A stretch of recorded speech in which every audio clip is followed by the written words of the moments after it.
গণভোটের প্রচারণার ব্যাপারে আপনি নির্বাচন কমিশনকে জিজ্ঞাসা করছেন, যেটা আপনি নিজেই বলছেন যে সরকার প্রচারণা করছে, মানে যারা প্রচারণা করছেন তাদের কাছে জিজ্ঞেস করেন, আমাকে জিজ্ঞেস করতেছেন কেন?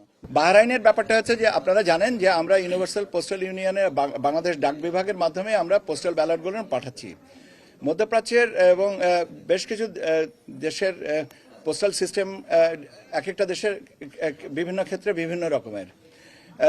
বাহরাইনের ক্ষেত্রে যেটা হয়েছে যে ওখানে 160টা ব্যালট আমাদের কাছে যে হিসাবটা পাওয়া গেছে সেটা কোনো এক জায়গায় আপনার বক্সে আপনার দিয়ে দেওয়া হয়েছে, ওই ডেলিভারি পয়েন্ট, যেমন আমরা পিজিয়ন হল যেমন পাই ছাত্র জীবনে আমরা দেখেছি, বা আপনার ছাত্র জীবনে আমরা হোস্টেলে যে এলে একটা জায়গায় চিঠিপত্র রেখে যেত একটা টেবিলের উপরে, আমরা সেখান থেকে নিজেরা নিয়ে নিতাম। সেরকম একটা বক্সে আপনার 160টা ব্যালট দিয়ে গেছে। এবং ওই বক্সটা যখন আমরা বাংলাদেশি প্রবাসী ভাইরা যখন এসে এটা খুলেছেন 4-5 জনা, তখন তারা ওটা ভাগ করে যে আমার পাশের ঘরে থাকেও আমি এটা নিচ্ছি, আমি ওটা পৌঁছে দেবো, ব্যাপারটা এইরকম।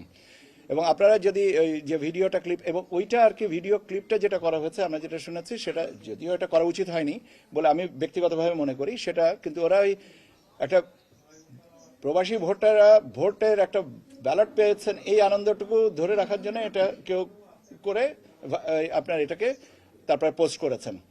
যেটা হয়েছে যে আপনারা খেয়াল করে দেখবেন যে এখানে কোনো ইনভেলপ খোলা হয়েছে এরকম কোনো কিছু নাই। এবং এটা তাৎক্ষণিকভাবে বাহরাইন পোস্টকে বলা হয়েছে যে এটা তো তাদের কাছে করা হয়নি, এবং আমাদের যিনি সম্মানিত রাষ্ট্রদূত আছেন তিনি এই বিষয়টা দেখছেন এটাতে, এবং তারা বলেছেন যে তারা এই বাহরাইন পোস্ট বলেছে তারা এটা সরজমিনে তদন্ত করে জানাবে যে এইটা কেন ঘটলো, তাদের সাথে যেভাবে যে পদ্ধতিটা অনুসরণীয় ছিল সেটা করা হয়েছে কিনা, কোনো ব্যতিক্রম হয়েছে কিনা, এই জিনিসগুলো তারা আমাদের প্রকারান্তরে জানাবে।